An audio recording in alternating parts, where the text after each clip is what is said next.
I suppose you could call it the realm of my consciousness.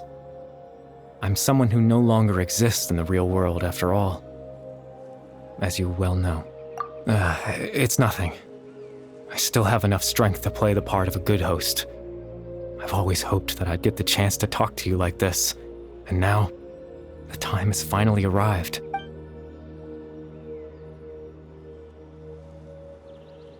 Extreme sorrow and pain, hope and regret coursing through your veins. Father told me that once I possessed all those elements, I would become, but despite his intentions for me, I never truly became the Luma in truth. I died the moment I set everything in motion. The person you see before you now is nothing but a remnant of consciousness left over within the Luma fate. As for your question, the Luma fate is a device capable of weaving ley lines. In its primitive form, it can only be used to create and implant memories. But as more of it is completed, its power becomes stronger and stronger, until finally, once fully completed, the moment it gains the power to weave ley lines, it loses the lower-level ability to influence memories, but it also becomes a tool that can change the entire world. Yes, I have the ability to control the loom in its semi-completed form. I suppose you can think of it as a form of compensation. After all, its existence cost me my life.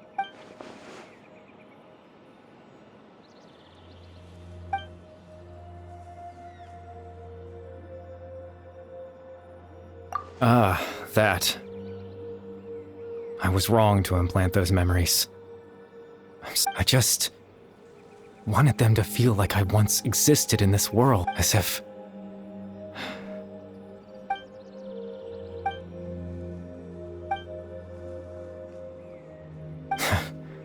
I know what you must be thinking. Why would I do something so meaningless?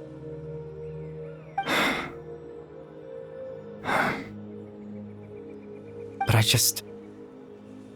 just couldn't accept it. I had to know what it would be like if I had my own life. What kind of person I would be. What other people would think of me.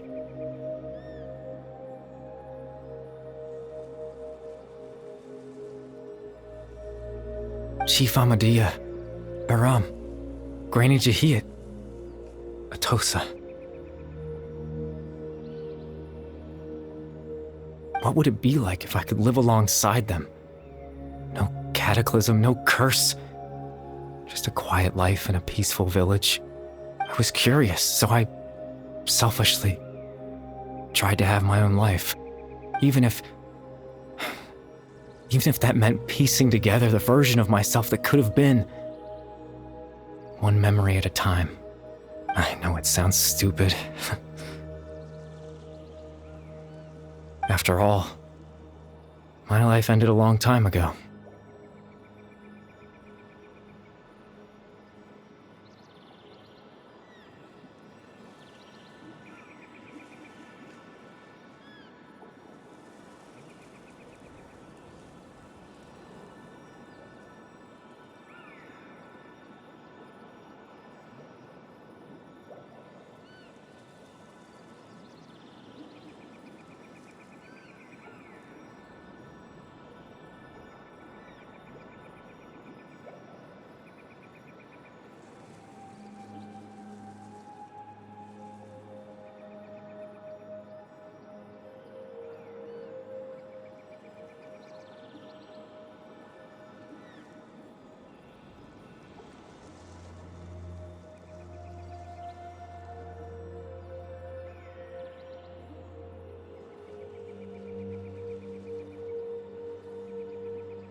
Any chance at living was stripped away from me when I was 8 years old.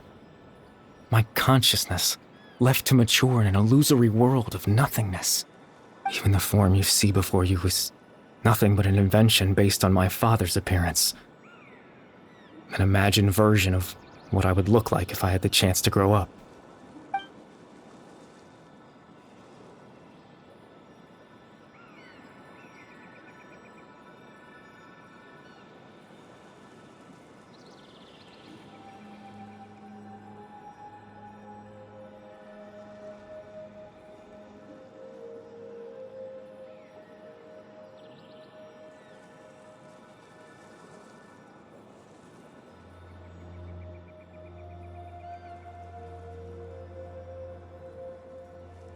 I know.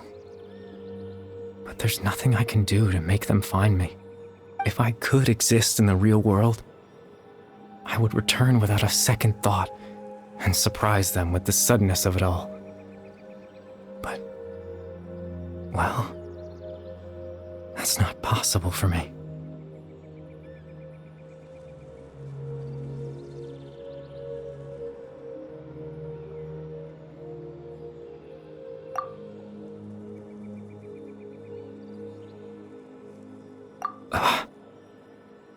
I know.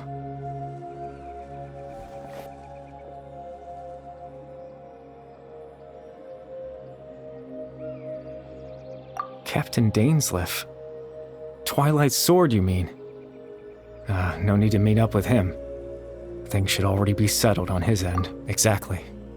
As someone who could only exist in people's memories, the fact that I'm able to talk to you in my consciousness like this can only mean one thing. The Loom of Fate has already been completed.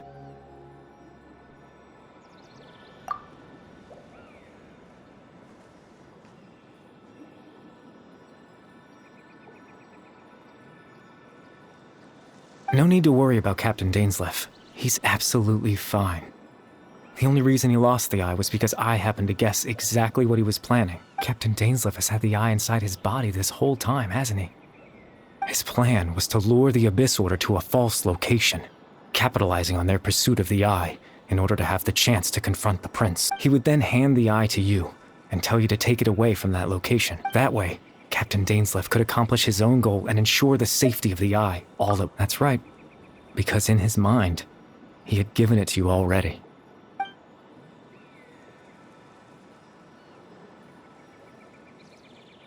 Before you two entered that false location.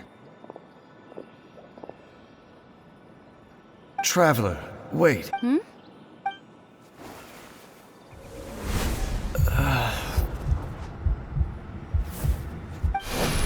We've no time to lose. Let's head inside.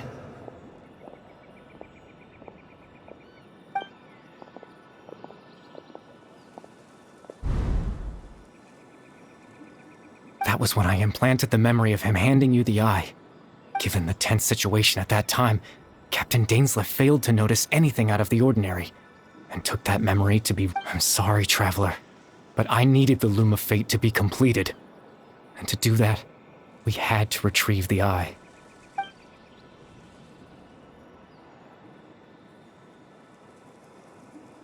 I promise I'm not trying to conceal anything from you, but I truly have no idea what the prince is planning. Tevat's ley line system is deeply entrenched in the planet. Creating new ley lines can neither replace nor extend the ones that already exist. In the face of everything they could be planning, I fear I'm too insignificant to even get a glimpse of the bigger picture. In any case, I had my own use for the Loom of Fate, and my goal... You remember my father, don't you? Clotar Alberic. After he used the power of the Abyss to restore consciousness to my hilichurl form, I suffered from an indescribable level of mental anguish. To comfort me, my father told me a story, that this was a fairy tale world where I had to take on the form of a little monster. That story managed to dispel my fears, even if just for a moment. My goal was simple: to use the Loom of Fate in its near-completed form. when its ability to create memories was at its to implant a specific memory into the minds of the Hilichurls. In that memory, I would tell them a story.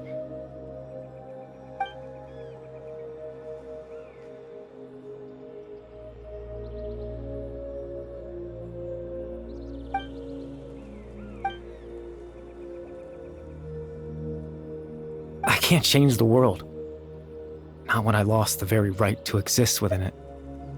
All that's left of my existence is a wisp of residual consciousness tied to the loom of fate. In truth, that trace of my consciousness should have dissipated long ago. My goal was the one thing that allowed me to hold on all this time. But now, the bedtime story is finished. And it's finally time to rest.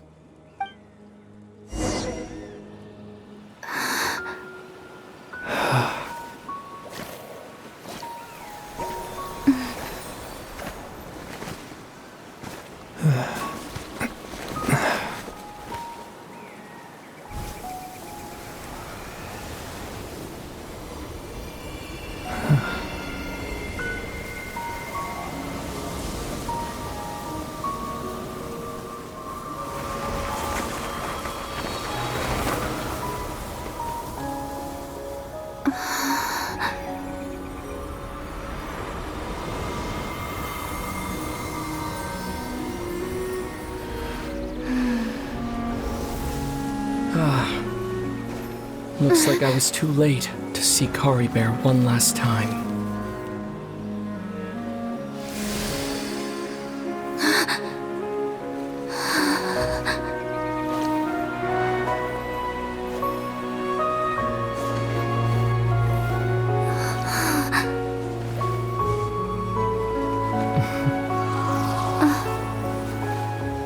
Kari Bear's consciousness is gone, and this space will soon disappear along with it. Neither of us belongs here. That's why we're not tangible. Were that not the case, I'd love to hug you too. Well, how about a conversation?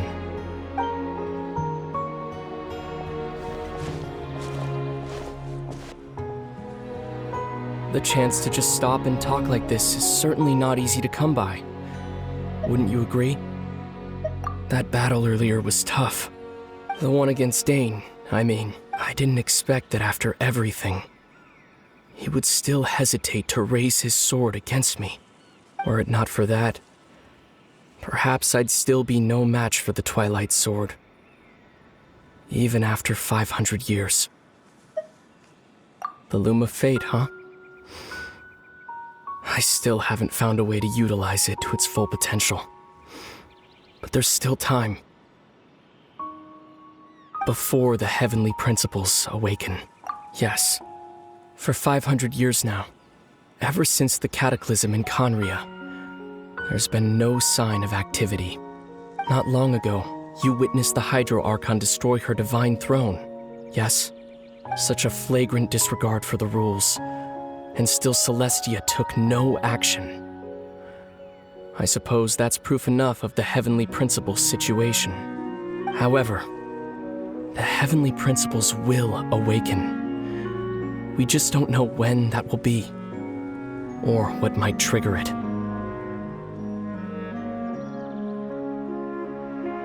You could say that. Just look at Kari Bear. He was so pure and single-minded. The space we now find ourselves is a perfect representation of who he was. Quiet and peaceful, even as a Hilichurl. Seeing the terrible sight within the mirror wasn't enough to taint his spirit. He brought comfort to the people of this world, even though he was denied the very right to be a part of it. So ask yourself this. Who was it that deprived him of that right to exist? Of course, that's only one example. My feelings about the heavenly principles are too complicated to explain in just a few words.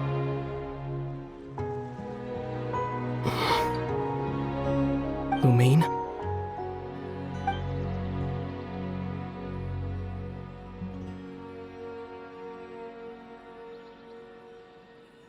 You're the only one in this world who calls me that.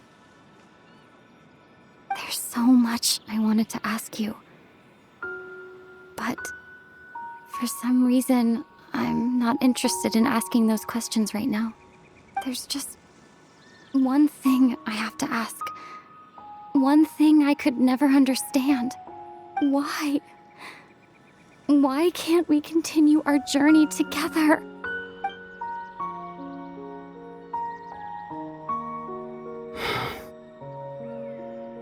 At the end of my journey, I arrived at a place known as the Sea of Flowers at the end. Do you remember? A long time ago, when we traveled between worlds together. You told me you wanted to find a place in the universe where that one flower was in full bloom. To have a place like that suddenly appear before me? Well, would you think of that as a coincidence? You mean? I miss you too, Lumine. But as this war continues to rage, and as I continue to seek that final answer, I don't even know how to face myself sometimes. Let alone my own sister. What's going on? This space has lost its tether. I doubt it'll be able to exist much longer. In fact, aside from our ability to physically interact with each other, there's something else you should know about this space. With Kari Bear gone, we won't be able to remember anything that happened here. Everything in this space will be wiped from existence, including all memory of our reunion. You're only telling me this now?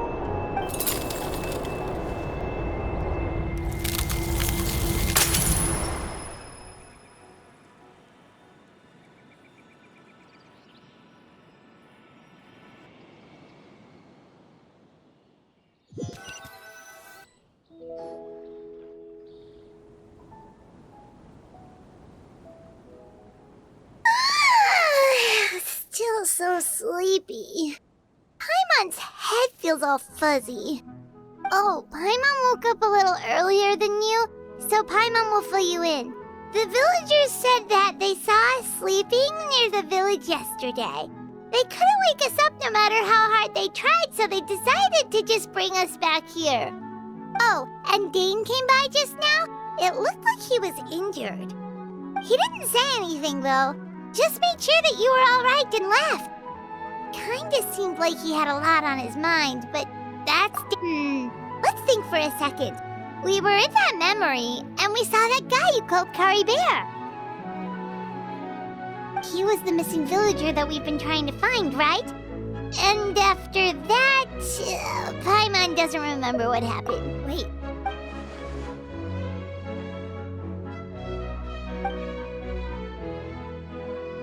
Well, what happened after that?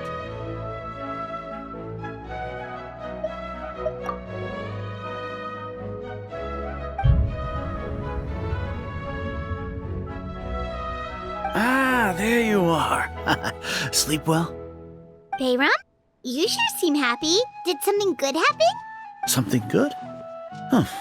Wasn't anything good or bad. It's just that, well, the village organized another search party yesterday.